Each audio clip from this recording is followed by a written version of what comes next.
Good morning and welcome to Fox 29 News Now. We have several school closings this morning, but the Philadelphia School District is still open. They want parents to check the district's transportation website and to see if any school buses are running to avoid children waiting in the cold. Sabina Kuriakos was reporting this from this morning from a bus stop in North Philadelphia. We will take you to her.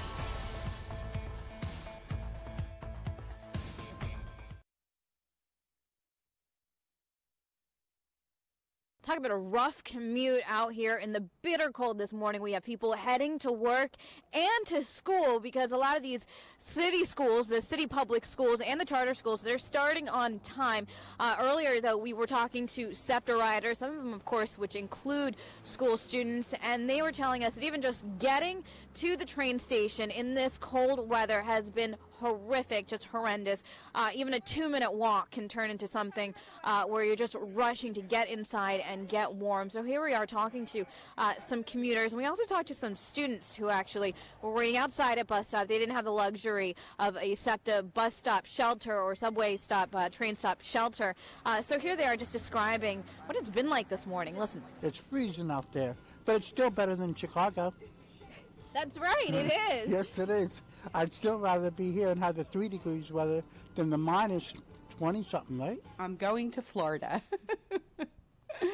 Your trip timing could not be more perfect. Absolutely. I have thermals on underneath. I have a couple layers on underneath. Are your layers working? They are working. I'm warm. Oh, I layered on as many as I could. I've got so many layers on. I don't know. I'm gonna have to get into the office and kind of peel down a little bit, but it's cold. Oh my God, it is brutal cold outside. Very, very cold.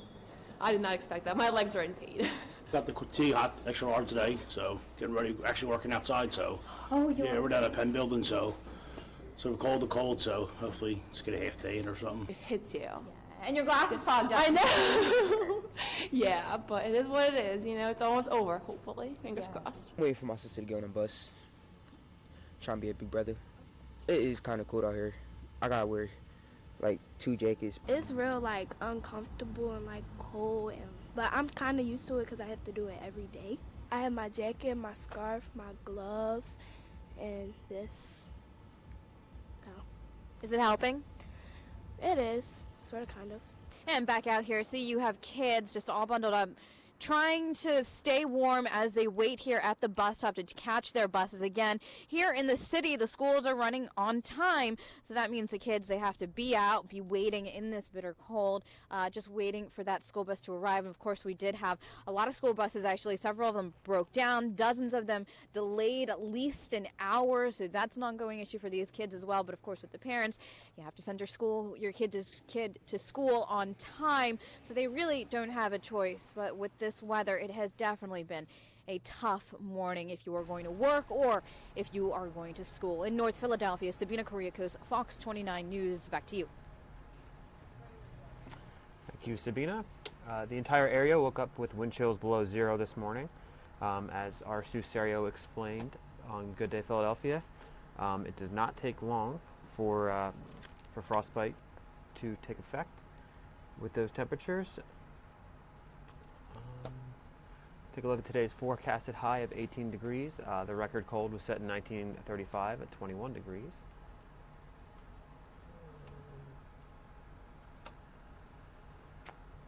Take a look at current temperatures right now. We're looking at 8 degrees in Philadelphia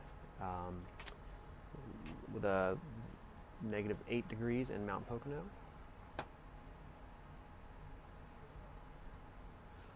Looking at temperatures across the U.S., it doesn't get much better as you get to the Midwest, with Pittsburgh with a negative 3 right now, Cleveland negative 2.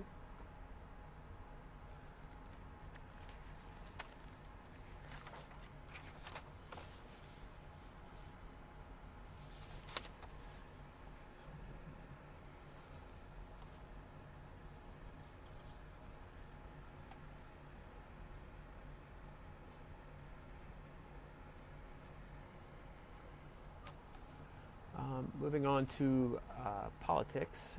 The number one issue for voters is becoming a political hot potato for those hoping to take President Trump on in 2020. Medicare for All has become both a rallying cry and a point of contention for potential challengers. Fox News correspondent Doug Lazater has more this morning from Washington.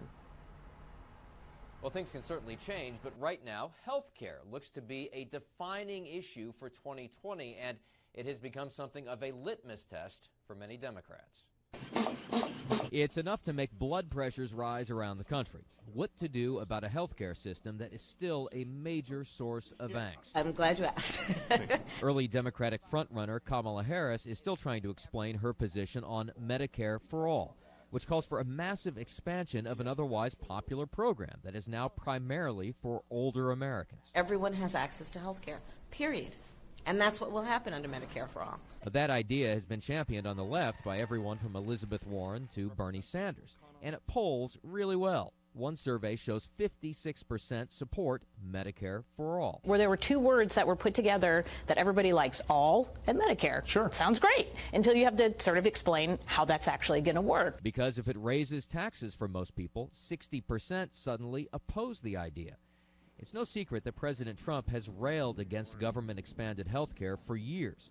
But even on the left, it has become a divisive issue. And it's one of the reasons that the liberal former CEO of Starbucks is thinking about mounting an independent run for the White House. To come out with the suggestion that we're going to eliminate, eradicate the insurance industry is just, it's so false. And it speaks to the level of politics that we now have now. And statements like that are why Howard Schultz is seen by many Democrats as a potential spoiler for 2020, someone who could siphon away Democratic votes and hand the election to President Trump. In Washington, Doug Luzader, Fox News. Chicago police say there are persons of interest in the Jussie Smollett case. Police believe they are connected to the attack of Empire star Jussie Smollett. Authorities released these surveillance photos last night. Smollett told police 2 white men yelled racial and homophobic slurs at him during the attack Tuesday morning, also shouting, quote, "This is MAGA country." The 36-year-old actor, who was openly gay, claims the individual struck him in the face, poured a chemical on him, and wrapped a rope around his neck before running off. There is a $2,000 reward for any information leading to an arrest.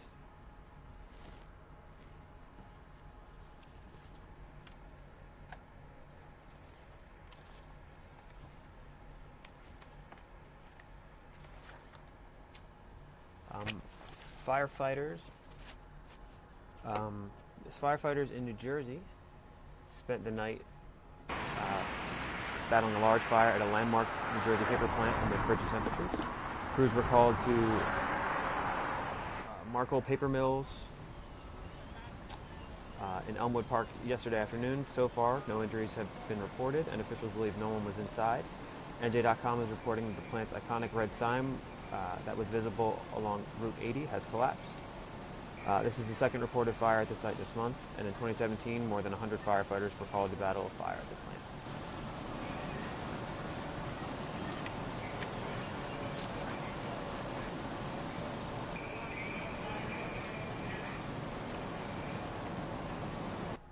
The worst of the polar vortex is almost over for the Midwest. The extreme weather is being blamed for at least 8 deaths at this point. And now the Northeast is bracing for their turn. Fox News correspondent Ray Bogan has more from Minneapolis. Today we were in Minneapolis for the Super Bowl. I think we were dog sledding at Alex's request. And there's Minneapolis yesterday afternoon. But here's the thing. It wasn't this cold at this time last year. Now, let's get an update from Ray Bogan. He's been there all week. He's been miserable and cranky like me, but he's still at it again today. Hi, Ray. Miserable and cranky? You're not giving me enough credit, man. Come on. What's the temperature? I'm smiling beneath this scarf, you know. We can't tell. This temperature right now is negative 30 degrees. Negative 30. Wow. It's pretty cold. Oh. So how are you staying warm out there? It was supposed to be 0 today. Yeah. I'm staying warm out here with my hats, my gloves, my triple layers, my snow pants, jacket, and all that jazz. And then we're in and out of the car a lot. You know, we're at the Minneapolis airport right now where planes have been taking off and landing this morning. You can see it seems like more action is about to get started here as the de-icing machine is starting to make rounds to the different planes that are waiting at the gates.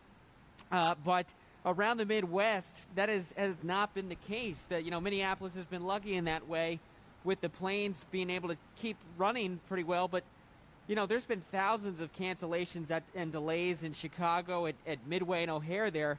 They've had the worst of it, and it's really affected everyday life in the sense that people's pipes are freezing. They're having trouble with vehicles, even just pumping gas. You know, some of the gas pumps at different stations have gotten so cold that it's tough to pump the gas up. So really, it's been brutal for the people here in the Midwest, just trying to get to work, and things as simple as that have just been made more difficult.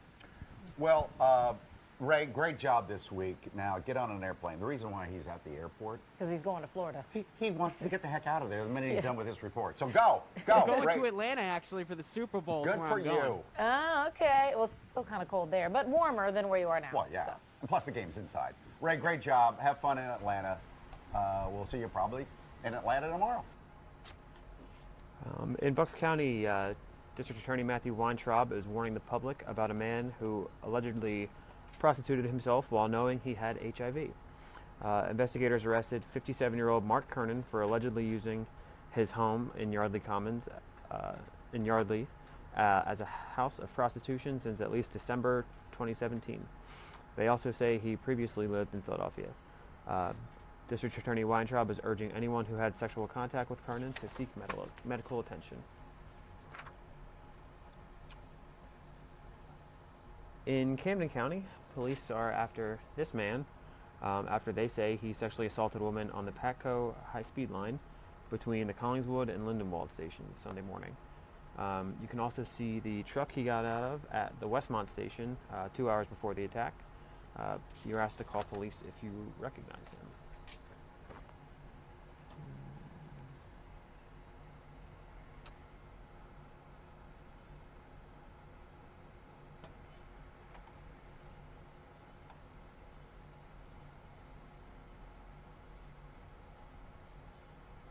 In Berks County, Pennsylvania, a 27-car crash in our area sent 24 people to the hospital. It happened during a snow squall yesterday on Route 222 southbound in Wyomissing near the Berkshire Mall. Police say 27 vehicles were involved in this massive crash, including quite a few semi-trucks. 24 people total were injured. Paramedics treated 15 people at the scene and took 9 people to Reading Hospital, 2 of which with critical injuries.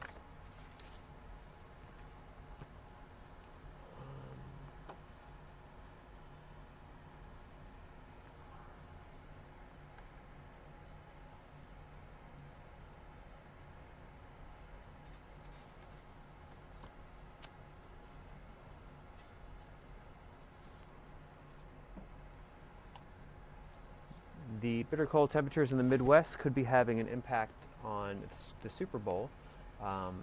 Fox Business's Tracy Carrasco explains what the impact cold weather is having on beer distribution.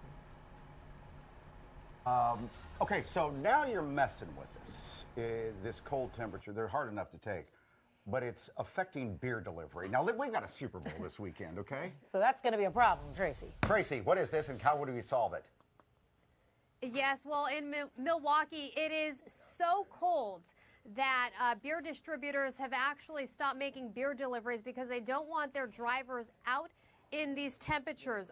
Beer distributors are saying that beer can be unstable in these frigid temperatures, that actually beer bottles can explode, the cans as well. So they are not making those deliveries. Unclear when they will be back to delivering the beer, but in a place like Milwaukee, where beer is king, that's pretty impressive. I'm not sure that's ever happened before.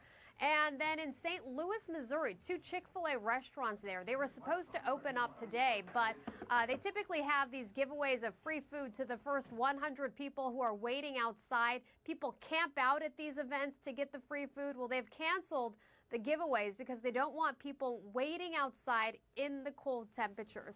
So Mother Nature really messing with people's plans across the country. That, of course, in addition to the hundreds of flights that have been canceled. So everyone dealing with the cold weather across the country. No question about that. So we're protecting the beer, but we still have the kids standing down on the bus stop. Okay. Are schools closed in New York City? You know, I'm not sure. I don't think they are. Yeah. We have a lot of them open here in Philadelphia too, just 99 miles away from you. All right. Well, let's hope this gets solved because I have big plans for Sunday. We just have to make it till Tuesday. Like you said, Tuesday. It'll be what, 60? 61 degrees Whew. is the high here in Can't Philly wait. on Tuesday. But let's deal with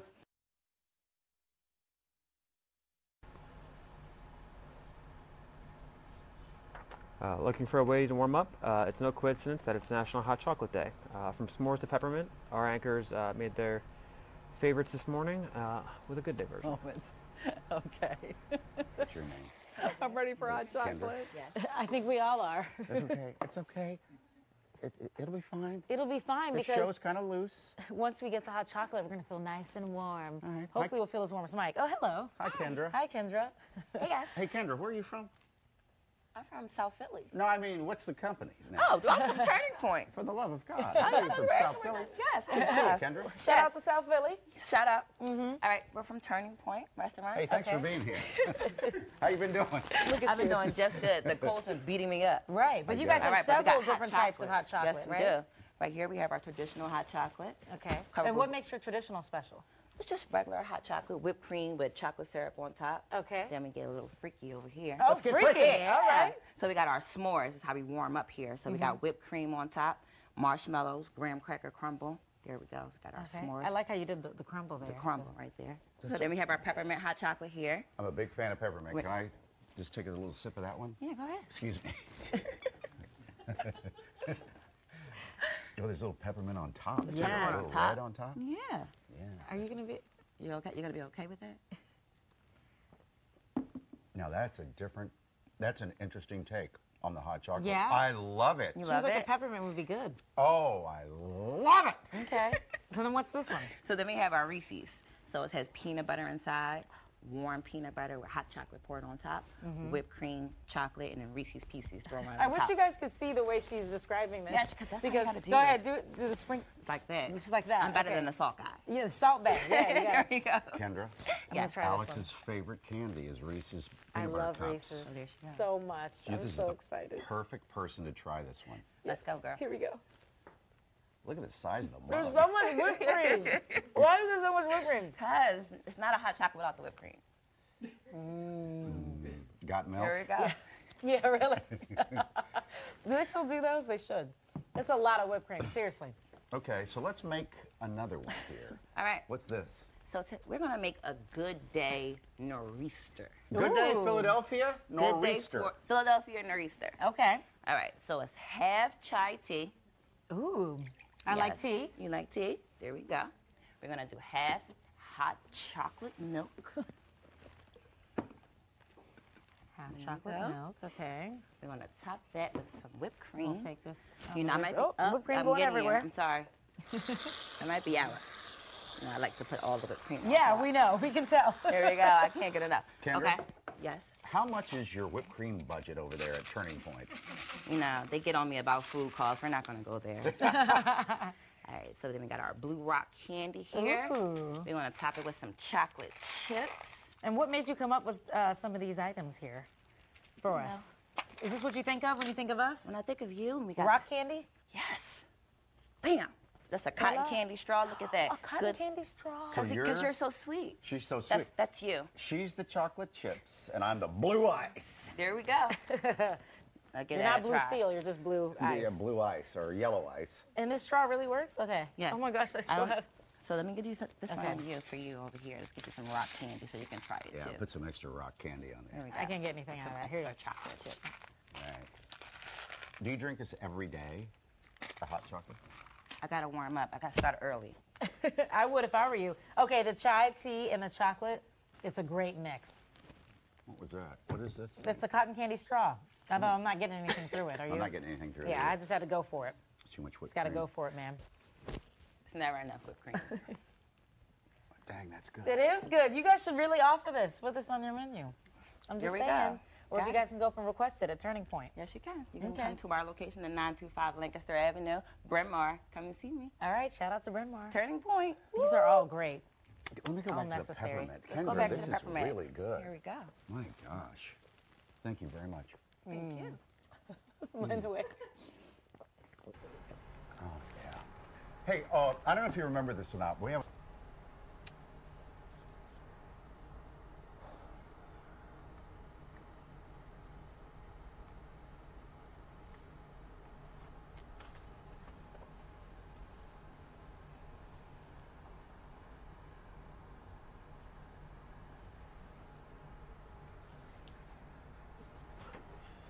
Back in Philadelphia, union boss John Doherty, Philadelphia Councilman Bobby Heenan, and 6 others are expected back in court tomorrow after federal prosecutors laid out a 150-page indictment against them. They are accused of embezzling funds from the International Brotherhood of Electrical Workers, specifically Local 98. The feds say $600,000 in total was stolen. Prosecutors say they won't try to push Doherty from his union post, but argue that his members are his victims. Councilman Heenan is expected to appear at City Council meeting this morning, which should be going on right about now. Federal prosecutors laid out this 116-page indictment yesterday. What's next after the bombshell charges? Our Jeff Cole joined Good Day Philadelphia this morning to discuss the case. 10:30 in the morning, went to a press conference. And the headlines on our papers read like this: above the fold, big, bold, power failure. And there's the above the fold. U.S. alleges bribes, theft. In fact, 116 different counts in this 150-page indictment against Johnny Doc, Philadelphia Councilman Robert Heenan, Bobby Heenan, and 6 others, Alex. Johnny Doc, along with Philadelphia Councilman Bobby Heenan and 6 others, they are accused altogether of embezzling funds from the International Brotherhood of Electrical Workers, specifically Local 98. Those listed in the indictment include Local 98 Political Director Marita Crawford, who's been hit with multiple counts, including embezzlement of union funds. Also, Anthony Massa, a 65-year-old contractor, he's been charged with theft of union assets. They say that it totals up to $600,000 that were stolen. This is another way they put it. Brian Burrows were required to use Local 98 funds solely for the benefit of the union and its members. Instead, these defendants and other employees of Local 98 treated unions' funds like their personal piggy banks. Jeff Cole was in that press conference. We heard your voice many times. Jeff, welcome. Yes. Hi, folks. Good morning. These people lose their jobs? I mean, are they forced out right now? No, absolutely not. No. They're going to fight. Everybody sits. I mean, I asked the feds yesterday, asked a lot of questions. I asked the feds yesterday, will you work to push Doherty out of this job? Nope. Will you try to push Doherty out of his job as the head of the union? Will you try to force him to not use union money to defend himself? They didn't answer that as well. I think that's still an open question. But no, they're all going to hang in there. And it seems interesting because during the press conference when the FBI went up, they almost made it like as if they were concerned that union members might not believe them or might not feel like these were in serious allegations, because listen to what they had to say when they said that the union members are the actual victims. Yeah. This is not a case against Local 98. It is not, despite what you may hear in the hours and days ahead. In fact, the people most directly victimized by the alleged actions of those charged in this investigation are the honest and hardworking members of the IBEW Local 98 and the citizens of Philadelphia. Have you been able to talk to some, well, you can't talk to all the members of 98. I mean, what are they saying? Do they feel abused? Well, you know that the technical folks in this building are members of that union, and I think, so I talked to them, and I think some of them are certainly concerned about what they're seeing here. I think others will argue that while they're still concerned about what they're seeing here, John Doherty is a tremendously effective and powerful union leader who has bettered their lives, and I think that's what you will likely hear from other workers about him as well. Certainly there are concerns. You can't read this and see this and not be concerned about what's in here, but I do think some will argue that he's bettered their life. Some of these union members are paying like $100 a month with union dues. They do. And, you know. Here's what's interesting about this thing. You know, Doherty has tremendous, immense political power in the city. God. There's across the region, right? He's a big fundraiser. His brother is on the state Supreme Court. He raised money and got him there. This makes him look petty. I know. Small. I mean, he went to Target. I mean, come on, cakes. It makes him look small. And sent his drivers to do a lot of this. Yeah, and so when he shows up to court Friday, you know, he's got a 1:30. Right. I hope he stops. You know, he's not a shy character type. I hope he stops because I want to ask him about this. Come on, man. What do you have to say? Well, it's interesting that you mentioned his political power because you also brought up at the press conference Mayor Kinney. And a lot of people have questions because they know that Local 98 strongly supported Mayor Kinney and helped him get elected. Let's so hear here's the your question. Yeah. Did he discuss the mayor, and did you folks consider charging Mayor Kenny in this? I can certainly not comment on any aspects of this investigation that are not public. Mayor Kenny is not a defendant, and he is not named anywhere in this indindictment. It's one of those things where everybody's thinking it, but nobody's wants to ask the question, except Jeff Cole. Yeah, I like to ask those kinds of questions. Yeah, you do. Well, remember, there are wires up, right? They are listening to Daugherty talk to people on the telephone, I think, for 18 months or so. Those aren't easy to get. You have to go back to a judge and say, can we continue to listen? This is, I am sort of guessing here, but I would imagine he might have talked to the mayor during some of those conversations. I would imagine they heard the mayor talking. They're very close. Yeah. Well, they would Didn't have they grow charged up? him, it seems to me, if... Obviously, they would have charged him if they believed he'd done something wrong. well, then They said he is not a defendant. When you ask Kenny, what did he say? Oh, I've been talking to them. I'm not involved, and nobody in my administration. You want to hear him say it? I do want to hear him say it again, All right. yes. We have tape. Certainly sad and disappointing when these things happen, and that the process will play itself out, and we'll have some ending. We've had conversations with the U.S. Attorney's Office, and there's no one in the administration, or myself, or anyone's involved. I don't think it's an unfair question to ask at a federal, about him. There's an article in the paper today about, or about, or ask the mayor. He is the political leader, a Democrat supported by Daugherty. Didn't they both work on the soda tax? Yeah, well, it's been interesting. It's been raised. I guess in the indictment it talks about Daugherty wanting the soda tax to come up as a way to hammer the Teamsters, who he did not like. Kenny yesterday was asked about it and said, not the way, man, not the way. We were looking for a way to fund the proposals they had offered during the campaign, and he says a member of his administration decided this was the way to do it by raising the soda tax. Kenny has denied that. That'll be looked at hard, by the way. Okay, how long is this going to play out? Long way. Years, right? Oh, Maybe? my God. This is a war. This is a war. Daugherty will not go easily. He's represented by high-end attorneys. At least the two federal prosecutors I know, Gray and Costello, on the other side, are aggressive players. They will go hard here. It'll be a long time. So will you be there tomorrow? I will certainly be there tomorrow. All right. Say that again, Ryan. They want us to do the statement. Heenan's statement? Daugherty's statement. Okay, here it is. So his spokesperson says, for 25 years, John has devoted all of his energies to Local 98 and to those working in the trades in Philadelphia. To allege that John in any way attempted to defraud the union he cares about so deeply is preposterous. He looks forward to his day in court and the opportunity to clear his name. That's his attorney talking. Yep. It's his attorney, and Frank Keel is spokesperson as well. Yeah. And our councilman, Heenan. Denies wrongdoing. And so he's not going to resign or anything like that at all. You know what? City Council is up today at 10 o'clock. They're in. I would imagine Keenan would want to show up and represent his people. I guess we know where you're going at 10 o'clock this morning. I would like to talk to him, or Bruce Gordon knows him pretty well. He'd like to talk to him as well, I'm sure. Okay. Thanks, Jeff. Thank you. 7:39, let's break.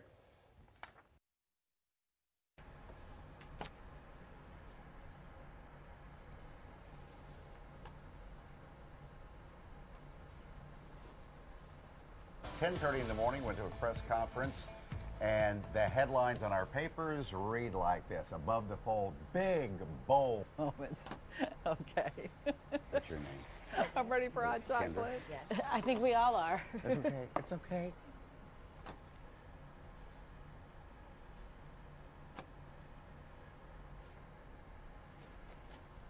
We are awaiting Speaker Nancy Pelosi's press conference this morning. In the meantime, we'll take a look around the area, see conditions as wind chills below zero impact the area.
Taking a look at Chicago.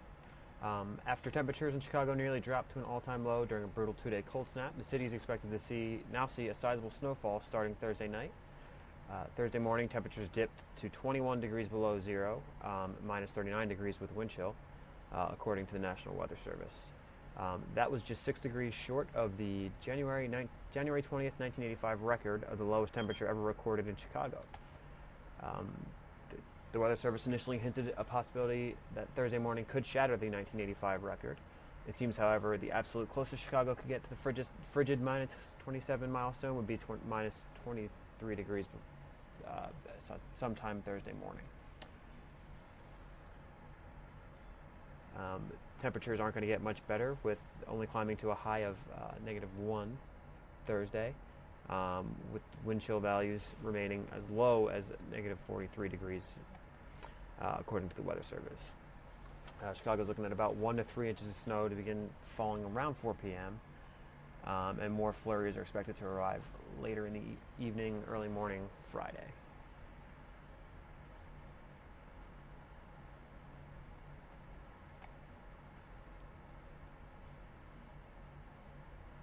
As many as 8 deaths have been attributed to the frigid cold in the Midwest and other parts of the country,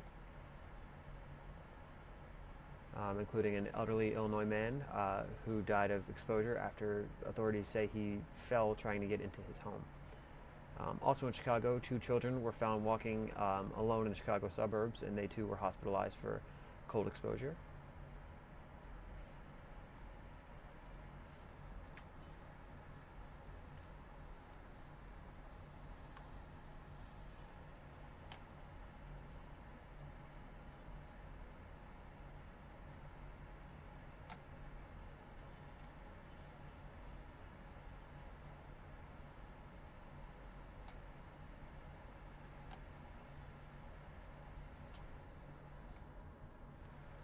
Not all bad news coming out of Chicago with the cold. Our affiliate Fox 32 is reporting that a Good Samaritan has offered to pay for hotel rooms for 70 homeless people who were camped out in tents in the bitter cold that blanketed the city. The offer came after the Chicago Fire Department confiscated nearly 100 propane tanks given to the group to keep them warm as temperatures sank to -22. The department acted after one of the donated tanks had exploded. Salvation Army says they were about to move people to a warming center when the city called and informed them of the gesture to house the homeless in a hotel. And the Good Samaritan has not been identified at this time.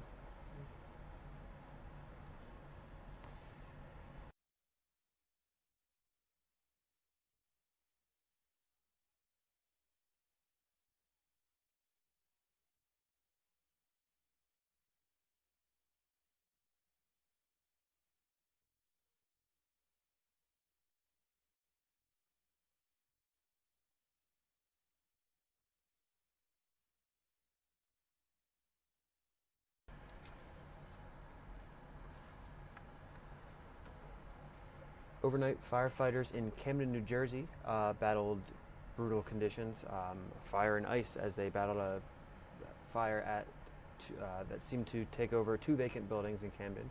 Fire officials tell Fox 29 they suspect the fire started in the vacant buildings as a result of a squatter attempting to keep warm, but the cause remains under investigation. Our Fox 29 Steve Keeley has more on that situation. This frozen fire scene in Camden left us admiring 2 kinds of lifesavers this morning. First, the firefighters, most covered in ice from head to toe, as they again had to battle both the flames and below-zero wind chills, needing blowtorches to unfreeze the 4 closest fire hydrants where no water could come out until the flamethrowers were put into the hydrants to melt the ice inside the pipes to let the water start flowing. How long do you have to put this on the hydrants to get them to... 2 minutes. You got to stick it in the hydrant. Actually get all that water, that frozen water to thaw. So I saw you take the cap off and then you actually stick that in the pipe. Right inside to warm the whole thing up. And if it wasn't for this, these fires would burn out of control. Yeah, it would just keep going. A woman squatting inside these 2 connected vacant properties is suspected of starting something on fire to keep warm, and that likely got out of control. Fire investigators knew she was in here, because they had come here just for another fire only a month ago. When we arrived on location, PD reported there was a known squatter that was in the original fire building. Companies made an interior attack, but like I said, due to the condition of this building, we had to pull everybody out and go defensive. After the fire was out, the firefighters then couldn't even wrap up their hoses. They were frozen solid. They had to jump on them just to fold them enough to drive them back inside to the firehouse to thaw out. The utility wires all weighed down with fire hose sprayed icicles. Then directly across the street, we noticed another victim of this extreme cold and saw our second lifesaver. This dog left laying outside on the frozen solid hard ground. What are you doing there? What are you doing? Are you all right? Are you okay? The ground just as solid as the frozen little bit of water left for him inside this old cottage cheese cup, right next to a plastic igloo, supposed to be shelter for him. But it's not insulated. There's no bed, no blankets or anything for a bottom, but more of the cold ground. And Josiah Ortiz says the dog doesn't even fit into the igloo, which is why he doesn't likely lay in there. Josiah is with the Animal Care Services, a company contracted by the city of Camden for animal welfare. I believe there's inadequate shelter. The plastic igloo is too small. There's no floor. There's also no insulation. There's a metal kennel outside that's covered with tarp and wood that's also inadequate. We're just checking to make sure there's no doggy doors going inside where there can possibly be heat. We try to contact the people who own this property, and the number's out of service. So our next step would just to be record everything and see if we can remove this dog and make sure we get him to a safe place. So Josiah tried reaching the towing and auto parts business with no luck on the phone, and said he was going to take away this sweet, shivering German Shepherd for at least temporary shelter, food, water, and warmth. Temporary, unless the owner objects to not putting him right back here in these same cruel conditions. In Camden, Steve Keeley, Fox 29 News. Back to you.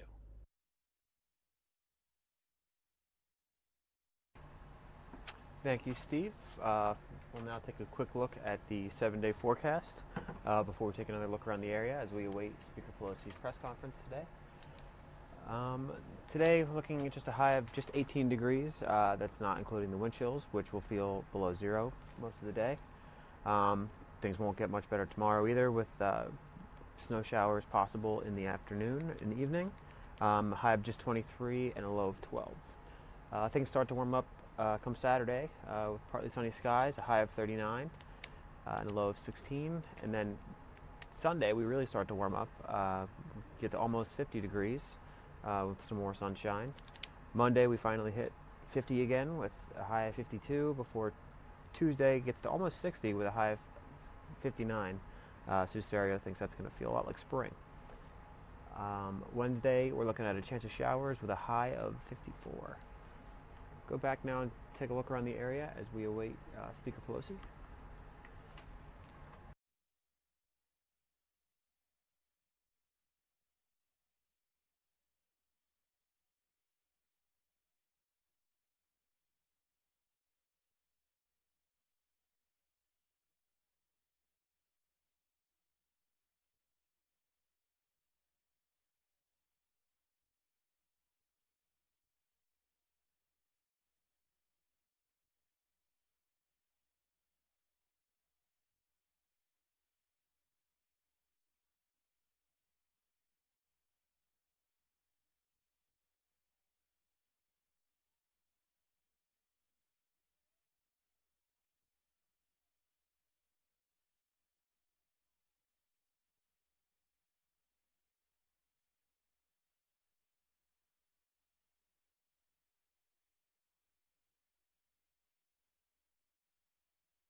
We'll now take you to Speaker Pelosi's weekly press conference as we wait for her to arrive.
Yeah, isn't that weird?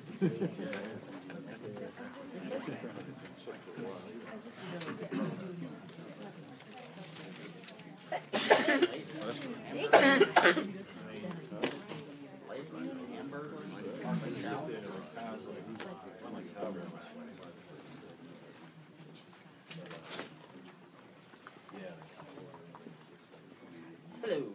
What's up? Yeah.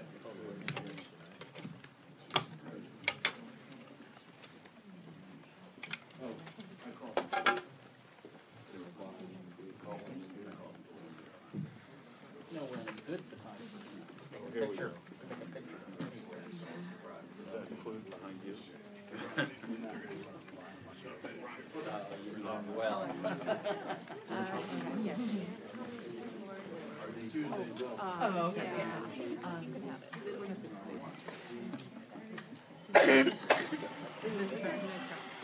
Check my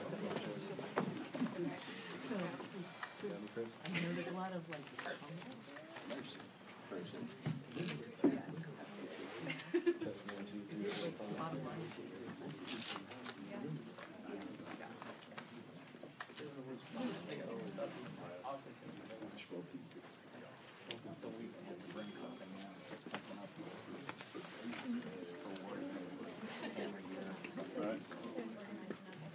Almost all you, don't let it.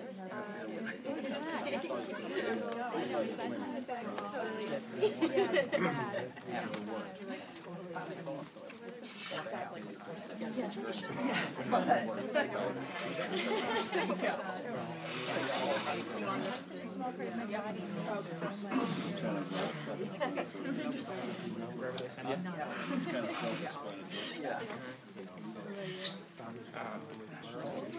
Yeah, well, I don't think that would be fine. Like, yes, that was somebody else.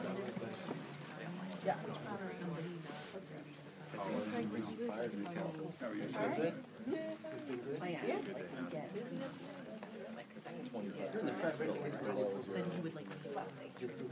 Eventually. Also, what we'll do is all of the 4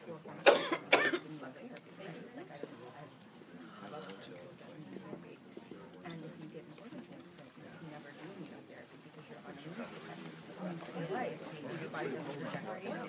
So you're essentially like imposing the possibility in the future. Researchers are perfect. Or 3 my dad just got 17 inches of skin. I want to try. He would take plastic out in the yard.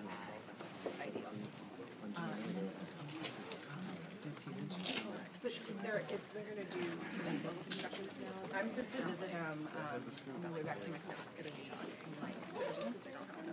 People still but like, if the plan was made, like, I think he would be recovering from his transplant. Yeah.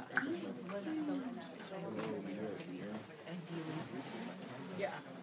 Yeah. Right after Christmas. I mean, he's gone down there for like more scans and stuff, but he didn't move down there. Yeah. for Christmas, and then he was like straight from the cartoon. No, I'm just like.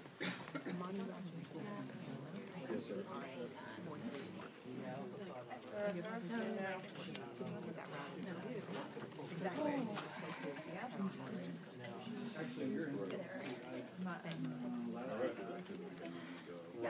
Yeah. And she has more. Yeah. Whatever. Yeah.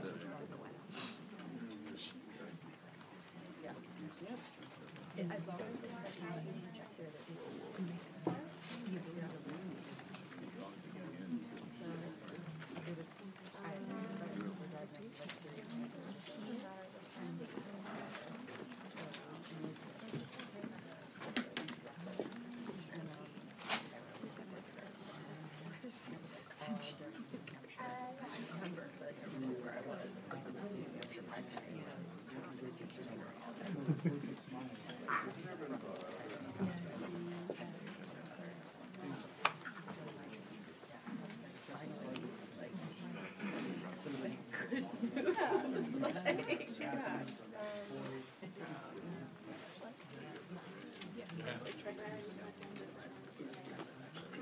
yeah.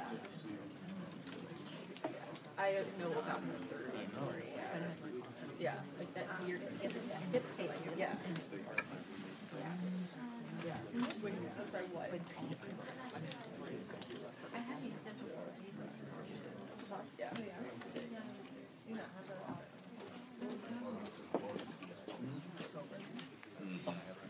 Yeah.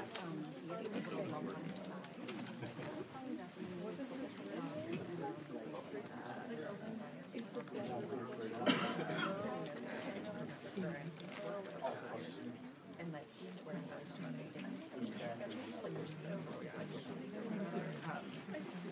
went away, but it was bad.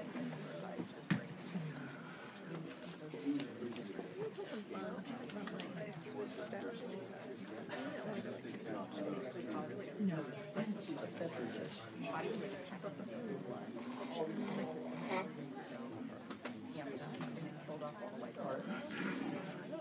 So he had no immune system, so he went into the ICU. And it was just like one thing.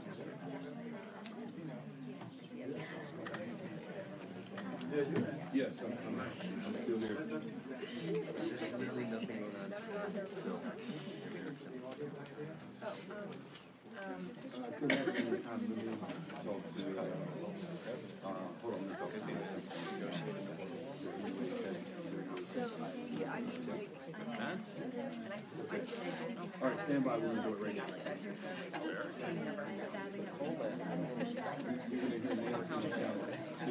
Yeah, that was really good one. You already copied that? You look like a full zipper full toy. So, and then no, in my house. Oh, in your house? Yeah.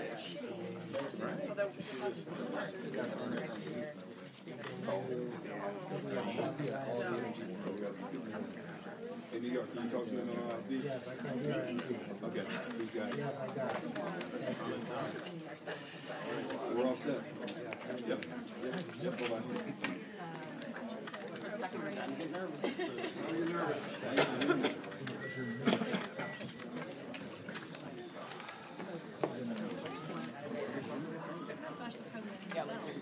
I remember that we were out there.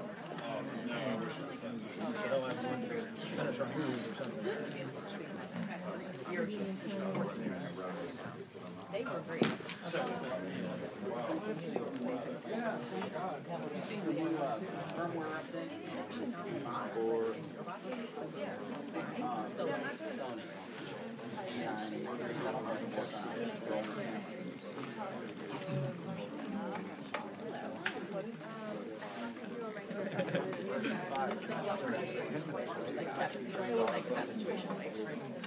Yeah. I only need one.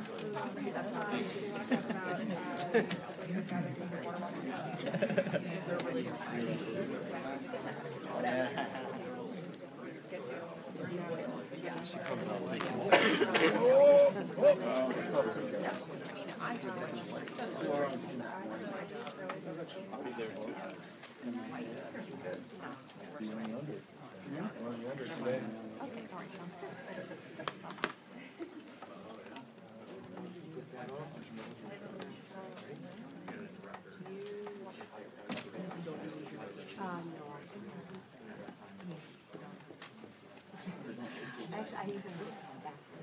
Did they tell you that? No. I'm talking about for the walking. Don't zoom in.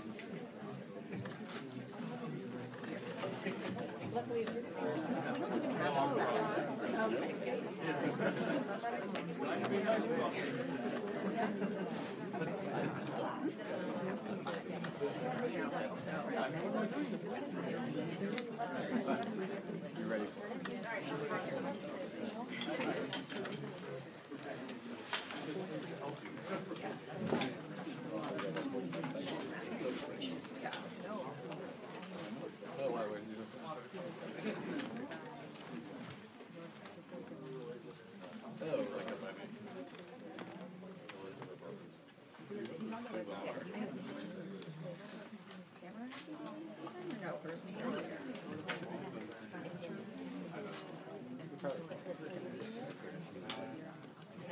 Okay, yep. Okay. Is she fixed here again? Okay. She's coming out. We're on her seventh baby.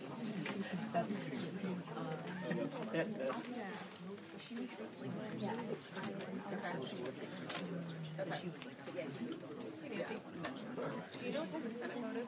Yes. Oh, I see.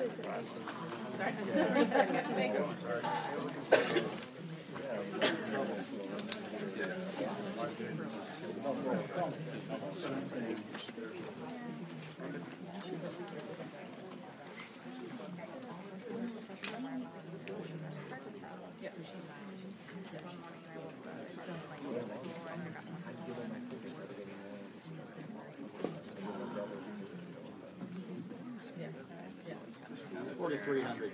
So okay. He said that they didn't.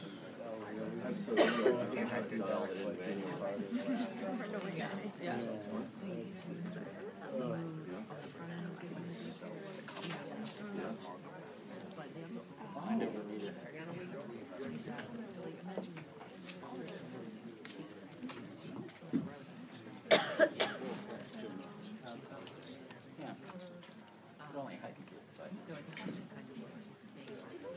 So I traveled with her, but during she did. She's like, what?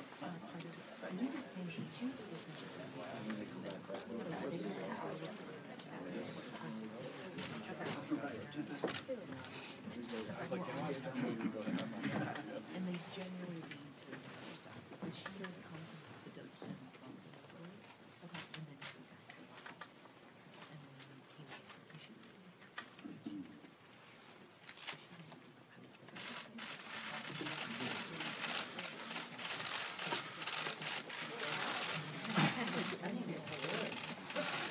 Morning.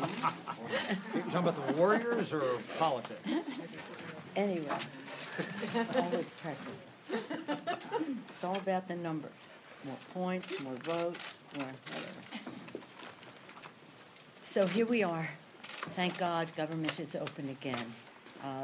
And now we can negotiate on what the best way is to have border security, to enforce our homeland security goals. This is so important, and I hope that any shutdown will be taken off the table as a reasonable approach to governance. It had terrible impacts, as you know, in the lives of the families affected by our federal employees who are not receiving their paychecks in a timely fashion, by their communities, where since the paychecks were not coming, the community suffered as well in its own individual economies. It had an impact on our national economy as well in terms of the GDP, harming GDP growth.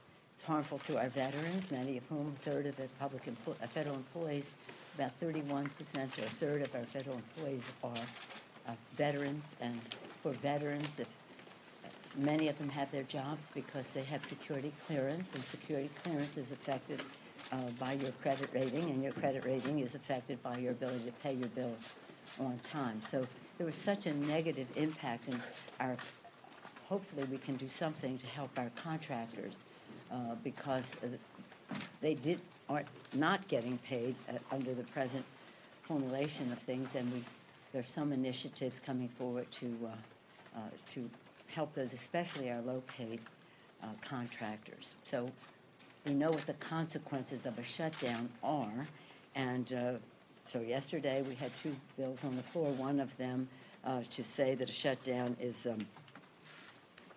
wrong, and 163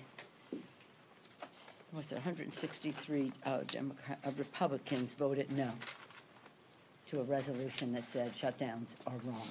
163 voted. Only 21 voted yes on that. And then there was a federal employee pay raise to make the federal pay consistent with federal pay for the military, and only 29 voted yes on that. 161 voted no. 163 shutdowns are wrong. 161, the federal employees should be paid in a fair way with their increase involved there. So that was unfortunate. So what is fortunate is that we have a conference committee that is working in, I think, good spirit. The opening statements yesterday, I think, were promising. House and Senate, Democrats and Republicans. Again, as an appropriator, I take pride in the ability of the appropriations members to reach consensus left to their own devices without any other interference. I look to them for guidance. They know their brief. They know the dollar amounts. They know the impact of investments, and all of them, many of them have experience in all of this. I was very proud of our conferees, including one relatively new member, Mr. Aguilar, because he's the vice chair of the Appropriations Committee in the House, and he is therefore one of the fewer than 5 terms members. So we had every aspect of our caucus represented there. The border security, those members, our 6 conferees, came forth with a public statement about border security, and they put forth what they saw as the best way, the most cost-effective way to have border security. They talked about 1,000 new customs officers, new imaging technology, and critical repairs at the land ports of entry. As you know, 90% of whatever comes into our country comes in the southern border comes through the ports of entry, whether it's asylum seekers or whether it is our drugs and the rest of that. So having more funding to repair and expand the ports of entry is very important. The technology that goes with that, non-intrusive scanning, that cars and trucks and all can go right through without stopping, and the rest with improved technology, very important. And then new equipment at mail processing facilities to interdict fentanyl and other opioids shipped through international mail. That's a big issue for us. And cutting-edge technology, not only at the ports of entry, but other places on the border. And then expansion of Border Patrol's air and marine operations along the border and U.S. waters. So that's not the total package, but they are some of the major points of discussion, I would hope, as we go forward now. So, but I was pleased that yesterday I thought everybody was of good intention, and that is the way the Appropriations Committee usually works.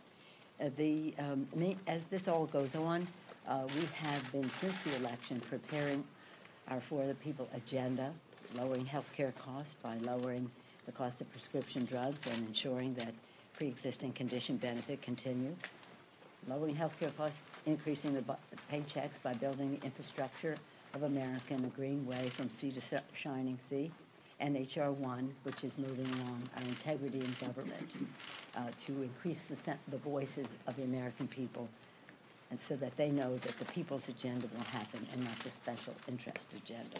So that Paycheck Fairness had one of the hearings yesterday. Yesterday, we also had yesterday was this week we observed the 10th anniversary of President Obama signing the Lilly Ledbetter Act. It was one of the first bills we sent as a Democratic Congress to our newly inaugurated Democratic President of the United States. And his first bill to sign was Lilly Ledbetter, which opened the door to more fairness in the workplace. But it wasn't paycheck fairness completely. So yesterday, on that anniversary, once again, Rosa DeLauro, and she's been introducing it, I think, every Congress for as long as I can remember. We did pass it a number of times when we had the majority, but we couldn't get the 60 votes in the Senate, so it never was taken up. And now Patty Murray is a co-sponsor of the lead sponsor in the Senate on that, and that is equal pay for equal work. Yesterday was the 10th anniversary, as I've said now 3 times. April 2nd is Equal Pay Day. That is the day at which women start to get paid for their work for the year, as opposed to what men make for the year. So we hope that this bill could be signed into law by that day. All a part of the For the People agenda for bigger paychecks, lower health care costs, more integrity in government. Any questions? Yes. Yes, ma'am. Over We got the blue sign today. How about this? We match. So during the government shutdown, we heard from President Trump and his offering to provide 3 years of protection for DACA recipients. I'm wondering if in these current negotiations, if the fate of Dreamers is being discussed, or, are Dreamers getting lost in all of this? First of all, let me clarify what the president did. He did not, what he did, the Dreamers, DACA, because that's a narrower universe. The Dreamers are twice the number of the DACA recipients. So, but in his comments, he said he wanted to protect the DACA. What he did was he took away the protections DACA had. He took away the protection TPS had, temporary protected status, people in our country had. He took away an initiative of President Obama to facilitate amnesty questions in the country of origin. He took those away. And then he said, I'm going to give these back to you temporarily if you give me a wall. Well, you shouldn't have taken them away in the first place. These protections were there until you decided to take them away. And so now you're going to come back and say, I'll give them back to you for 3 years. That is not a protection. Protection is something that has certainty to it. So it was really disappointing. Having said that about what the president did, I take these are protections that exist. I'll take them away. I'll give them to you temporarily. You give me a wall permanently, a non-starter.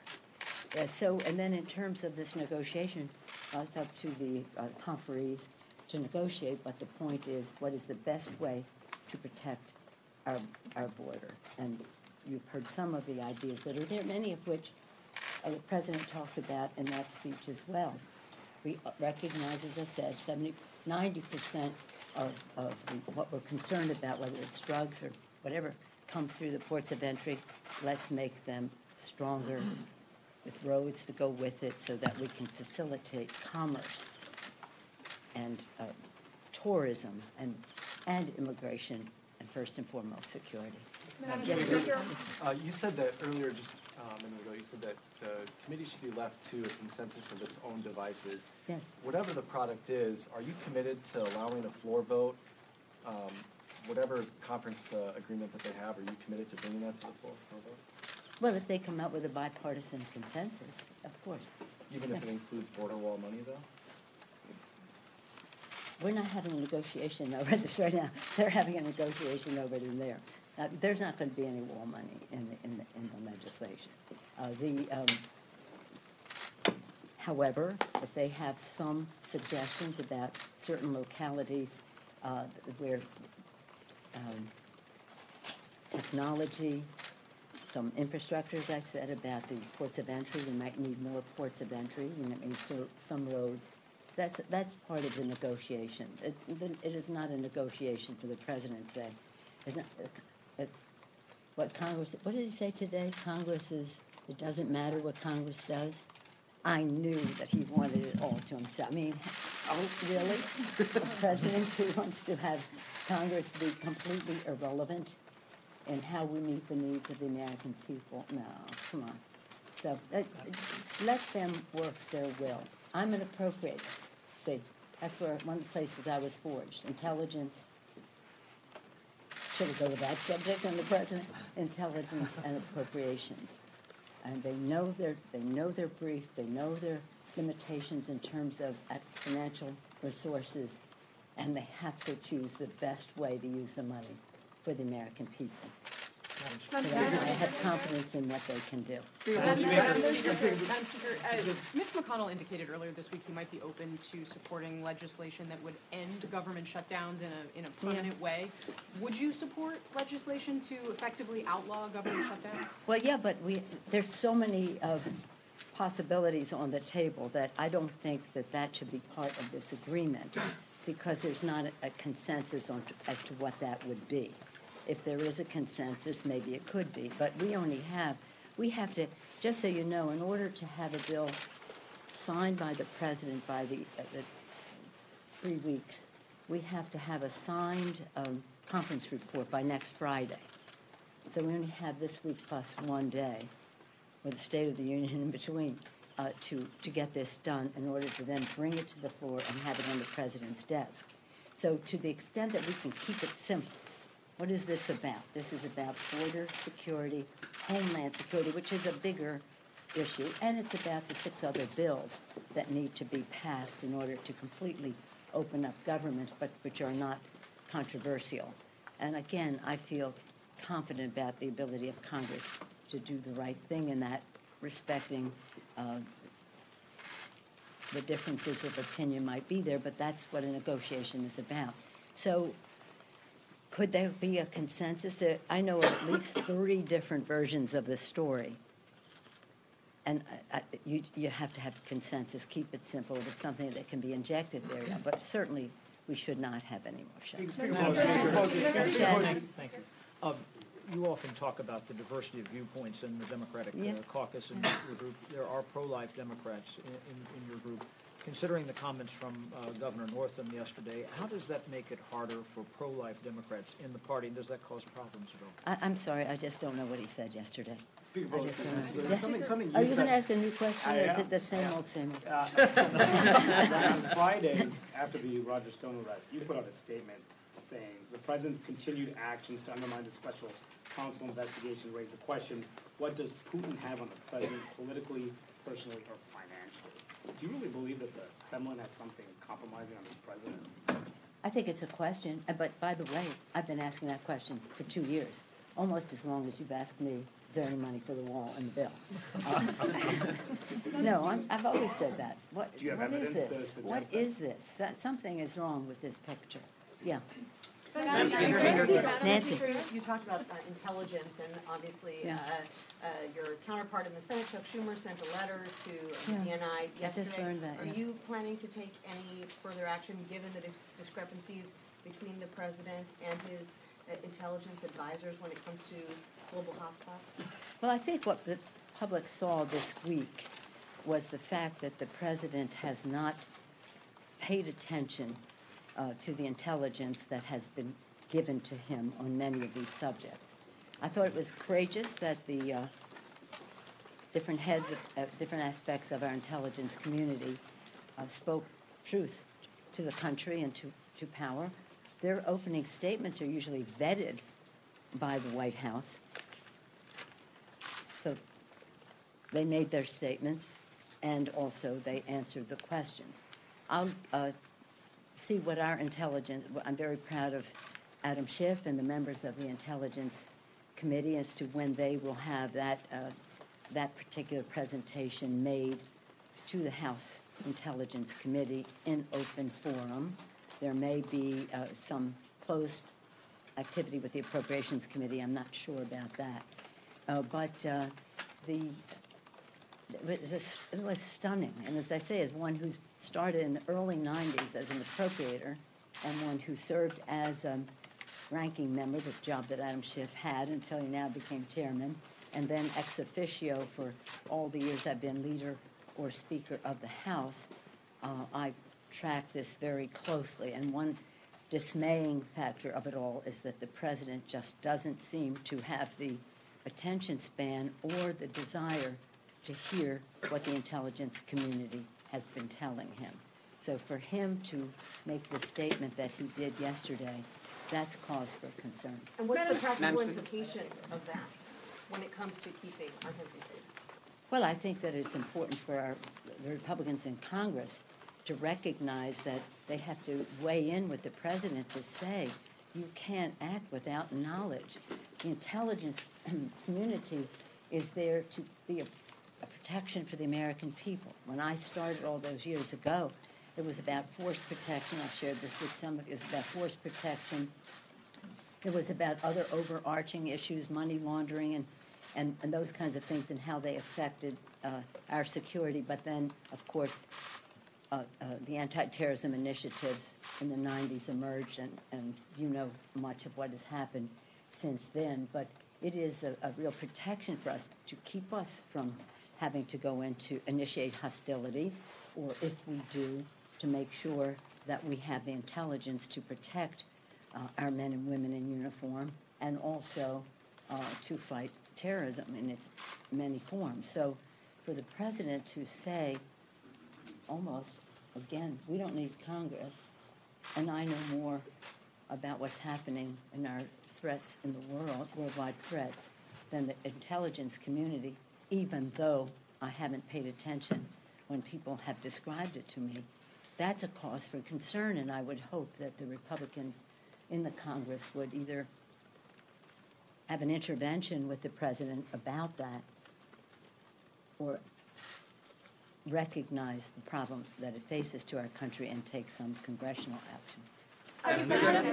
Do you agree with Democratic? The last one, yes, ma'am. Thank you, Madam Speaker. Do you agree with Democratic Caucus Chair Jeffries when he says enhanced fencing should be on the table in these negotiations? I don't know that I did not hear his comments, but you know, did you see the presentation yesterday of Henry Cuellar of Texas? He was the only border person, actually, although all of our Californians are a border state, and Texas, he's a border. He represents Laredo and surrounding areas there, and he showed the border. Many places on the border, there are cliffs. There's a river, and there's 600 miles of something. 300 of them are Normandy fences. They go like this. You know what a Normandy fence is? 300 miles of this, so the cars cannot go by. If the president wants to call that a wall, he can call it a wall. He's referencing it, as we already have almost 700 miles of wall. So again, is there a place where enhanced fencing, Normandy fencing would work? Let them have that discussion, because it's all about two things. Cost-benefit analysis. What's the best way and what do you get for your dollar in order to protect the border? And it's also about, and this will be coming up if he takes some extraordinary action, the opportunity cost of the money. If the money can be used better for technology, then let's see what's the best. And by the way, when some of these fences were built, the technology was not what it is today. So you have to look at technology in a new form. Just as we say that, should we all just get landlines in our homes, or should we have smartphones? Well, what should we be doing on the border that, like a landline, versus the technology that our personnel on the border should have? So what they're talking about is more personnel, enhancements of the ports of entry, which require construction. We already had that in the bill we passed last week in terms, it went under the Department of Treasury appropriations bill, because it's GSA and all that stuff. More on the subject than you may want to know. So you let the negotiators see if there's something that could. There are only about 30 miles left. If you saw Mr. Cuellar's presentation of the 700 that have not been, and a lot of it is let the cars go by. Some of it is about levies and the rest of that. So what do they have to say for that last 30 miles? Thank you all very much. Thank you.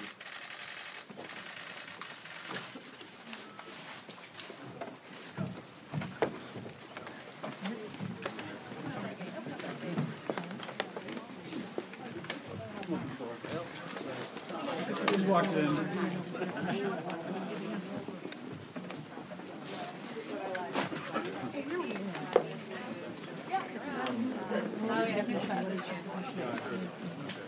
What you got?